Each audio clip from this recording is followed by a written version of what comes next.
হে বন্ধুরা, সকালে ঘুম থেকে উঠে আমি দেখছিলাম আমাকে কেমন দেখতে, তারপরে দেখলাম একদমই বেদো দেখতে আমাকে। তারপর বন্ধুর বাড়ি যাবো বলে ছাতা নিয়ে বৃষ্টি মোকাবিলা করার জন্য আমি রেডি। তারপর বেরিয়ে পড়লাম আমার মায়ের বাউনটাকে নিয়ে বন্ধুর বাড়ি যাওয়ার উদ্দেশ্যে। তারপরে আকাশে দেখতে দেখতে ভাবছিলাম যে কি বলে যায় ঠাকুরকে, কি বলে যায়। তারপরে বললাম যে ঠাকুর, কালকে থেকে বৃষ্টিটা হওয়া কি খুব জরুরি ছিল? তারপর রেলকে টপকাতে টপকাতে না দেখি রাস্তার মধ্যে এক কোমর জল। সেই কোমর জলের মধ্যে কাকা খুব কষ্ট করে হাঁটছে, আর সামনে একটা দাদু লুঙ্গি তুলে প্যান্ট তুলে হাঁটছে। দাদুকে ফোকাস নিলাম, দাদু খুব কষ্টের সাথে হাঁটছিল। আমি বঙ্গোপসাগরের ওপর দিয়ে আস্তে আস্তে সাইকেল চালিয়ে চলে গেলাম বন্ধুর বাড়ির উদ্দেশ্যে।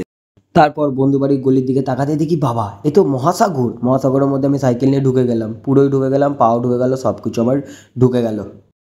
এই দেখো গাইস, আমার মায়ের বাউন্ডাকে নিয়ে আমি বঙ্গোপসাগর ওপর দিয়ে সাইকেল চালাচ্ছি। তারপরে ওপর দিকে ঠাকুরকে কিছু একটা বলতে না বলতেই ঠাকুর আমার চোখে মুতে দিল। আমি আমার ভয় পেয়ে বন্ধুর বাড়ির উদ্দেশ্যে এগিয়ে চললাম।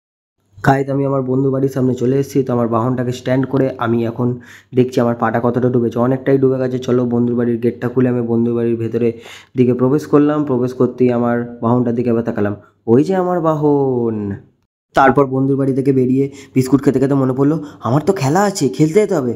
তারপর সাইকেল চালাতে চালাতে বিস্কুট খাচ্ছিলাম আর ভাবছিলাম যে আজকে খেলতে গিয়ে কটা গোল দেবো। 20-25টা বোধহয় গোল আজকে দেবই। তারপর খেলতে গিয়ে 20-25টা গোলকে হেরে বাড়ি এসে জামা কাপড় চেঞ্জ করে বেরিয়ে পড়লাম ঘাটে যাবার উদ্দেশ্যে। তারপর চলে গেলাম আমি ঘাটে। পেছনে ওরা বসে নেশা করছিল। আমি নেশার গন্ধ সহ্য করতে পারি না বলে এই দিকে মুখ ফিরে বসেছিলাম। এই নেশা করলে শরীর খারাপ হয়। তারপর দেখছিলাম নিজেকে ভালো লাগছে কিনা। তারপরে অনেকক্ষণ ভাবার পরে দেখলাম যে না, একদমই বেদই লাগছে আমাকে। তারপর আমি আড্ডা মেরে বাড়ি চলে এলাম। ব্লগটা ছিল এতটাই। সবাই সাবস্ক্রাইব করে দিও। টাটা।